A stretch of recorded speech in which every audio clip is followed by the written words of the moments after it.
আল্লাহ রাসূল সাল্লাল্লাহু আলাইহি ওয়াসাল্লাম বলেছেন, দুনিয়ার মধ্যে যারা সবথেকে নিকৃষ্ট তাদের উপর কিয়ামত হবে, ভালো মানুষদের উপর কিয়ামত হবে না। বুঝলেন ভাই? ভালো মানুষদের উপর কিয়ামত হবে না।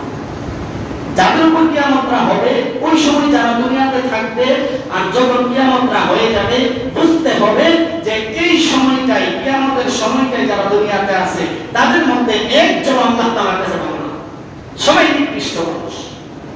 কারণ আল্লাহ তাআলা ভালো মানুষদের উপর কিয়ামত নাযিল করবে না। এটা অনেক দলিল আছে।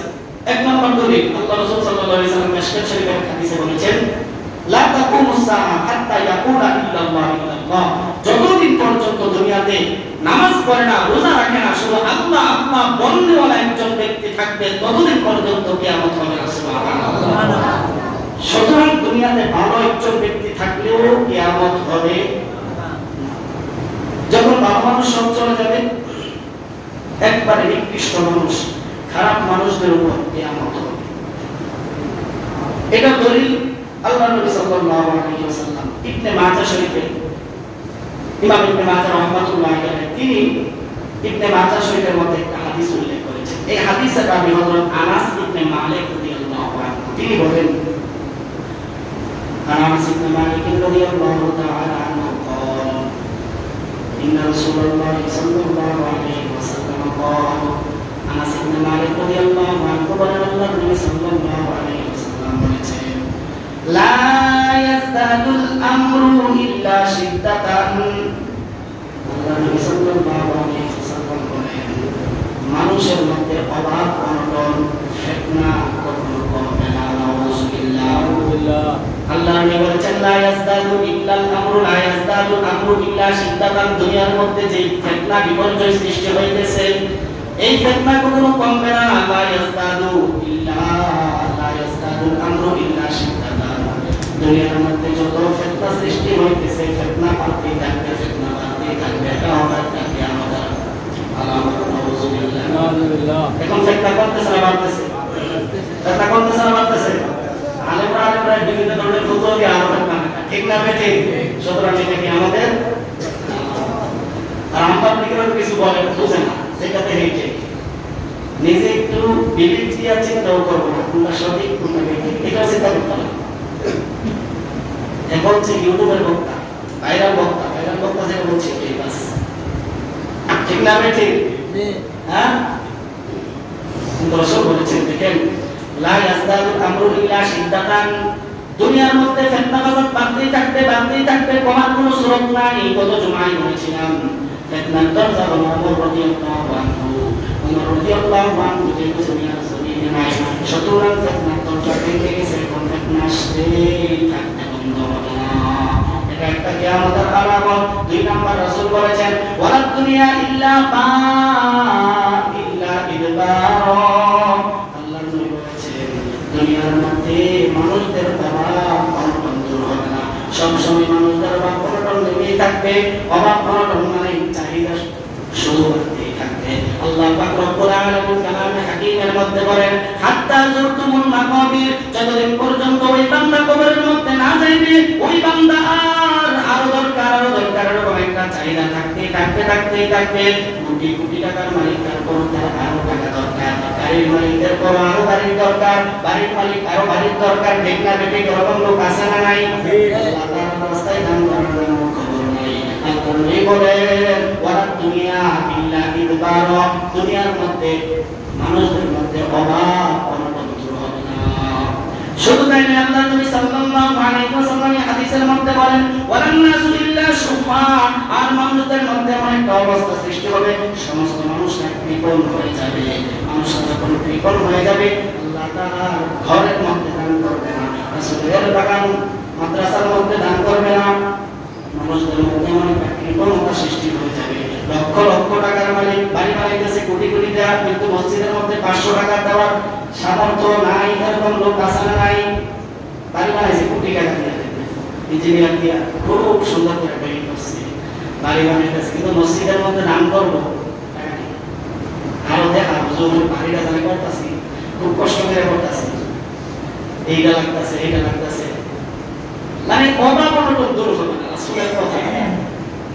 রাসূল বলেছেন ওয়ালান নাসু ইল্লা শুহা, মানুষ কৃপণ হয়ে যাবে, এটা একটা কিয়ামতের আলামত। এইজন্য আমাদের ভিতরে কৃপণতার গুণ থাকবে নাকি বাহির হবে?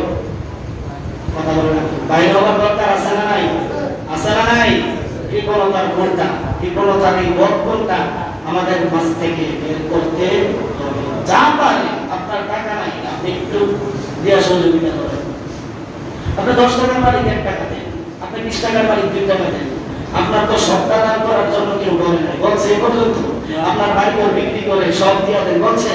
আল্লাহ নবীর কাছে এক সাহাবী গেলেন, ইয়া রাসূলুল্লাহ, আমি আমার সমস্ত সম্পদ আপনার রাস্তায়, আল্লাহর রাস্তায় দান করতে চাই। আল্লাহ নবী বলেন, না না, সমস্ত সম্পদ দান করা যাবে না, তোমার সন্তান আছে না নাই? আল্লাহ নবীর সাহাবী বলেন, ইয়া রাসূলুল্লাহ, আমার সন্তান আছে। আল্লাহ নবী বলেন, সমস্ত সম্পদ দান করার দরকার নাই। আবার সাহাবী বলেন, ইয়া রাসূলুল্লাহ, আমার অর্ধেক সম্পদ দান করে দেন। আল্লাহ নবী বলেন, না না, অর্ধেক সম্পদ দান করার দরকার নাই, তোমার সন্তান আছে, তাদের একটা হক আছে, তাদেরকে সম্পদ দিয়ে যেতে হবে। আমি সমস্ত সম্পদ দান করে যাইলা, আর তোমার সন্তানদেরকে ভিক্ষায় বসায় দিয়ে গেলে এটা কোনো ভালো কাজ না। এই জন্য রাসূল বলেছেন অর্ধেক সম্পদ দান করার দরকার নাই। আল্লাহ নবী সাল্লাল্লাহু আলাইহি ওয়াসাল্লামকে সাহাবী বলেন, ও আমার রাসূল, তাহলে কি আমি দান করব? আল্লাহ নবী বলেন, তাহলে তুমি এক কাজ করো, তোমার সম্পদের 3 ভাগ থেকে 1 ভাগ দান করো, বিল্লাহ এটাই তোমার জন্য অনেক বেশি। সুবহানাল্লাহ। আপনার আমার জন্য তো আপনাকে বলি না, আপনার অর্থ সম্পদের 3 ভাগের 1 ভাগ আল্লাহ তাআলার রাস্তায় দিয়ে দেন না। আপনি যদি হিসাব করেন আল্লাহ তাআলার রাস্তায় আপনার সম্পদের 100 ভাগ থেকে 1 ভাগ দিবে, আমার মনে হয় সম্পদের অভাব হয়ে যাবে। ঠিক না? টাকা পয়সার অভাব করবে, মসজিদ মাদ্রাসা চালাইতে অভাব করবে, বুঝলেন না? রাসূলের কাছে কে বলতেছে, রাসূল সব দিয়ে দিলাম। রাসূল বলছে, না, সব দেওয়া যাবে না, তোমার সন্তানের জন্য রাখবো। তখন স্যার বলতেছে, তাহলে রাসূল অর্ধেক দিয়ে দিবেন। দেখেন কি আবেগ দিয়ে গেছে, বলতেছে না, অর্ধেকে দেওয়া যাবে না, আরো দাম দাও। তখন বলছে রাসূল, তাহলে কি করবো? বলছে, তুমি 3 ভাগের 1 ভাগ করবে, এটাই তোমার জন্য অনেক সম্পদ। সুবহানাল্লাহ। সুতরাং আমরা নিজের চাকাওয়ার টাকা থেকেও যদি আমরা কিছু দিই, এটাও তো আল্লাহ তাআলার রাস্তায় দেওয়া হবে। ঠিক না? ঠিক। মসজিদের মধ্যে তো 10 টাকা করে দিতে পারেন প্রত্যেক সপ্তাহে, 5 টাকা করে আপনি দিতে পারেন। একবারে খালি নিয়ে কেন যাইবে? অল্প অল্প করে দিন। আপনি দান করতে পারেন না, গরিব 5 টাকা করে দেন, সপ্তাহে প্রায় 52টা জমা, 52টা জমা এক বছর, এক বছরে জমা কয়টা? 52টা জমা। 52টা জমার মধ্যে যদি আপনি 5 টাকা করে দেন, তাহলে দেখবেন বছরের শেষ পর্যন্ত এমন একটা অবস্থা হয়ে যাবে, 300-400 টাকার মতো হয়ে যাবে। একদিনে তো আপনার ইনকামই 400 টাকা, আপনি দান করবেন কি? ঠিক না বেঠিক? কিন্তু 5 টাকা করে দিবেন, আপনার অ্যাকাউন্টে কিন্তু জমা হচ্ছে।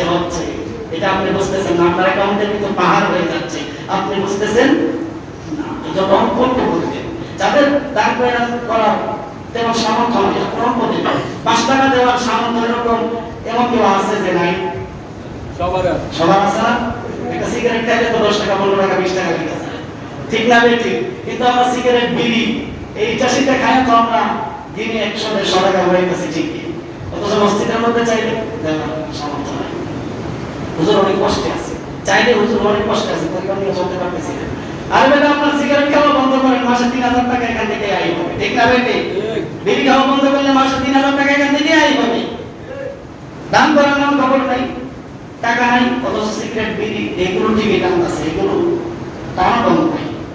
এগুলো বেটা আবার না টানলে হবে না, পায়খানা হবে না। ঠিক না বেঠিক? আল্লাহর রাস্তায় এগুলো ছেড়ে দিন, আল্লাহর রাস্তায় এগুলো ছেড়ে দিন। অযথা কথা আর যায় না, আর কখন বুঝবেন? সামনে হাদিস আসছে, দেখেন রাসূল বলেছেন, ওয়ালান নাসু ইল্লা শুহা, মানুষ কৃপণ হয়ে যাবে। এটা কি আমাদের একটা বড় আলামত? কৃপণ মানুষ কৃপণ হয়ে যাবে। শুধু তাই না, আল্লাহ নবী বলেন, ওয়ালা তাকুমুস সাআ হাত্তা ইল্লা আলা শিরারিন নাস। আল্লাহ নবী বলেছেন, কিয়ামতটা কাদের উপর হবে? ইল্লা আলা শিরারিন নাস, দুনিয়ার মধ্যে সমস্ত সর্বনিকৃষ্ট মানুষদের উপর কিয়ামত হবে, কোনো ভালো মানুষদের উপর কিয়ামত হবে না। তাহলে আমরা বুঝতে পারলাম কিয়ামতটা কাদের উপর হবে? কাদের উপর হবে? দুনিয়ার মধ্যে সর্বনিকৃষ্ট ব্যক্তিদের উপর কি হবে? কিয়ামত হবে, ভালো মানুষদের